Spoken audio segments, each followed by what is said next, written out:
Eddie is a man shaped by a lifetime at Ruby Pier, the seaside amusement park where the ordinary becomes a kind of quiet heroism. He spends his days tending the rides, listening for the anxious hum of gears and belts, keeping children safe and keeping the park running long after the crowds have gone. Eddie's world is a set of steady, reliable rituals: the sound of a bolt turning, the ache in his legs, the smile of a kid who loves him for keeping the Ferris wheel turning, the steady memory of a life lived in the service of others. He's not chasing fame or glory. He's chosen a vocation that fits his stubborn, loyal nature, a life spent maintaining the safety and joy of others.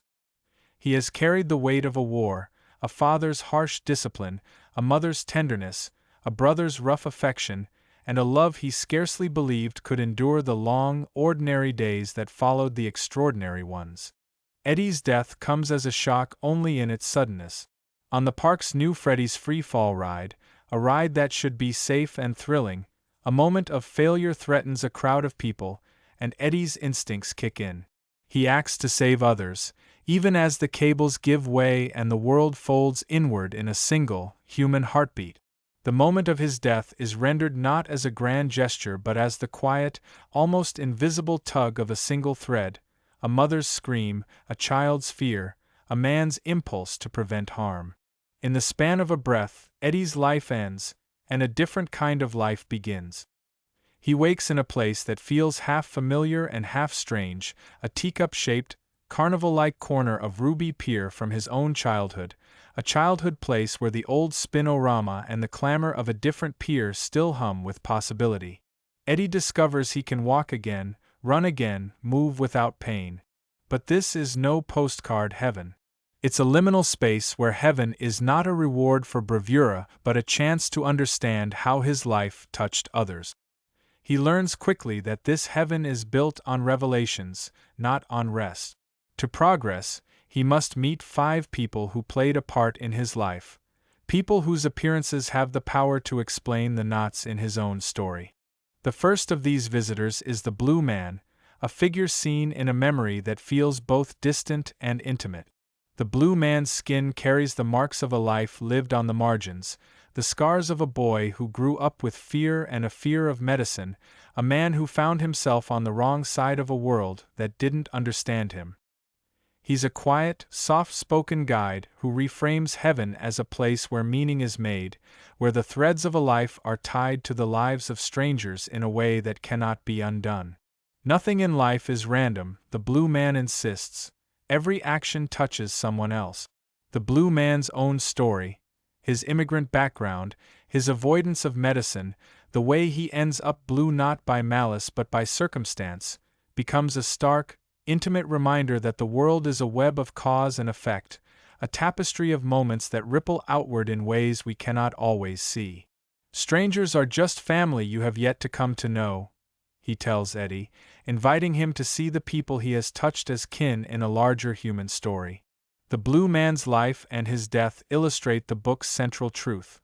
Every life matters, every choice echoes, and the connections we make outlive the particular moment in which we make them. The second encounter takes Eddie back into the heat and fear of war. Eddie has been a maintenance man on Ruby Pier, but the war exposes him to a different kind of work, an education in survival and sacrifice that would scar him in ways that his old life could not. We follow him from the arcade behind Ruby Pier, where he practices to learn how to shoot, to the jungles and villages where fear sits on every shoulder. The film of memory reveals the long braid of duty and longing that pushes him to enlist. The war is not a single heroic moment. It is a grueling, ongoing test that yields no easy answers. Eddie's most perilous hours come in the Philippines, where he and a small group of soldiers are held by crazy captors who turn a coal mine into a furnace of hunger and fear. In a desperate bid for freedom, Eddie and the captain, an officer who has promised never to leave a man behind, craft a plan to escape. Eddie uses his old juggling trickery, learned on the boardwalk, to distract guards and create chaos long enough for them to strike. The plan succeeds, but at a terrible cost.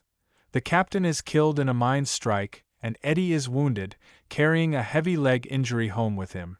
The captain's dying revelation, that no one gets left behind, rests at the heart of Eddie's new, wary sense of sacrifice.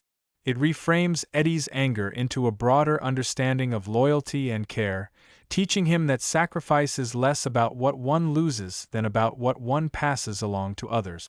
Eddie returns from war not as a hero of triumphant splendor but as a man bound to a different mission: to keep others safe, to prevent harm, to protect the children who climb onto the rides with the same trust he once offered when he was a boy. In the present, the park wakes to a quieter rhythm after the war, the morning air still and pale. Eddie's co-workers, Dominguez, Willie, and the rest, carry the memory of their lost friend as best they can, but the aftershocks of war linger in a way that is almost visible, a weight in the shoulders and a whisper in the background of every ordinary day. The narrative then moves toward a third encounter, a mountain landscape that feels both remote and familiar, and a place that will redefine what heaven can be. Eddie is pulled into a surreal diner, a boxcar of a place where people from different eras and lifetimes share a microcosm of their stories. It's here that he meets his father, a man who carried his own wounds and anger in ways that shaped Eddie's sense of discipline, strength, and distance. The father's booth becomes a stage for Eddie to confront a difficult truth. Love can be harsh and complicated, and a father's love can be the most powerful and most painful force in a child's life. The meeting with his father reframes the idea of guidance and the way a parent's choices ripple forward, sometimes in ways that leave a boy feeling strong yet unheld. The father's life, its quiet, stubborn fidelity to family, becomes part of a larger pattern of loyalty that Eddie must understand if he is to understand his own decisions later in life. The narrative then returns to the present with a renewed focus on relationships that shaped Eddie's sense of purpose. The third person Eddie meets in heaven is not just a father but a man who has learned to see beyond the harsh surface of things. The diner scenes become a doorway into the truth that heaven holds many kinds of love and memory, that the people who hurt us can also teach us, and that forgiveness can be a long, patient act. Eddie's anger at his father, rooted in a childhood marked by violence and fear, begins to loosen its grip as he sees how loyalty and care figure into a larger moral map. The day's heavy emotional work culminates in a moment within Eddie's hospital life on Earth that returns as a touchstone in heaven. The birthday, the cake, the family gathered around his bed. The memory of his father's anger stands against a memory of his mother's tenderness, and the juxtaposition reveals the complexity of a life lived in the shadow and light of two parents whose love was imperfect but real. The father's final line, "Get up and get a job," blows open a wound that will haunt Eddie into adulthood, but the heaven that follows will reframe that wound as a link in a chain, not a verdict. The next visit introduces a figure who will carry Eddie to a new understanding of love: Marguerite, the woman who became his wife. In a dreamlike, multi-formed corridor of weddings across time and space, Marguerite appears again and again, not as a memory to lament but as a living force that reorients Eddie's sense of what it means to love and be loved. In the tender, almost sacramental moment of their exchange, Marguerite speaks to Eddie in a gentle, probing way that reframes their shared life. She asks what love has become after death, and she challenges the idea that love ends with a loss. Instead, she shows that love endures, even when the body is gone. The two share a dance to the tune that previously wove their life together, a dance that feels both intimate and celestial, a way of rebalancing Eddie's long years of struggle with the soft gravity of memory. Marguerite's presence makes Eddie see that the arc of a life is not measured only by triumphs but by the quiet, daily commitments that sustain a person and the people around him. She pushes him to understand that happiness and meaning can survive the death of the beloved because love can endure in memory and in the acts of care that define a life. The final encounter in Eddie's heavenly itinerary arrives in a stark, white, almost pure space where nothing else yet exists. A river of children's voices flows and a small girl named Tala emerges. Tala has a calm, knowing presence that unsettles Eddie in the most personal way. It asks him to face a memory he has never fully faced. In war, in the fog of fear and chaos, Eddie killed another human being. Tala's appearance forces him to confront the guilt, the remorse, and the sense that a part of him died along with that choice. Tala does not accuse him. She invites him to understand that what matters is not the act itself but what he did afterward, the mercy he extended, the protection he offered to others, the way he kept people safe through ordinary, persistent acts of care. Tala's lesson is not abstract.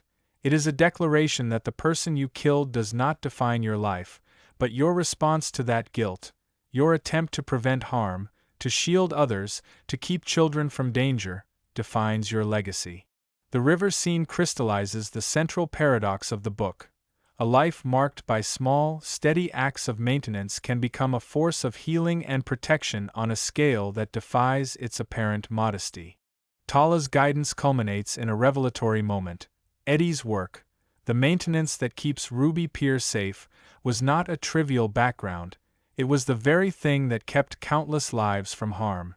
The playful pun Eddie uses, maintenance, surfaces in this moment as a final, bright coda of meaning. His life mattered not because he saved a single hero moment, but because he created safety and trust through the quiet, consistent care he offered every day. The river and Tala's truth carry Eddie upward into a luminous vision of a pier crowded with children and families who owe their well-being, in part, to his steady hands.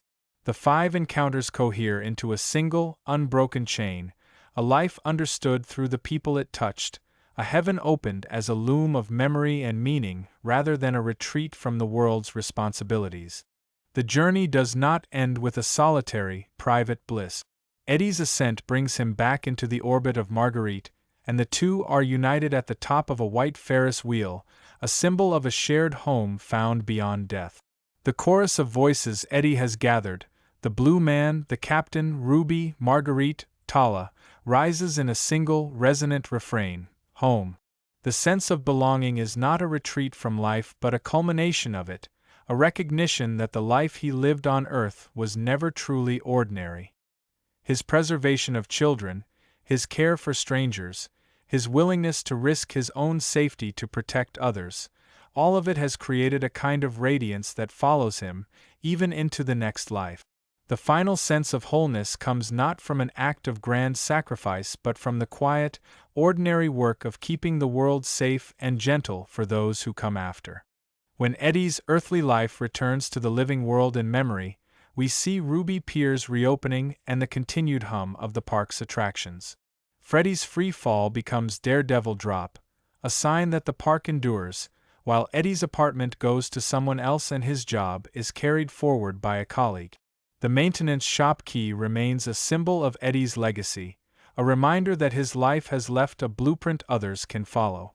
The epilogue suggests, in a quiet, resonant way, that the 5 people you meet in heaven are not simply a list of relationships after death.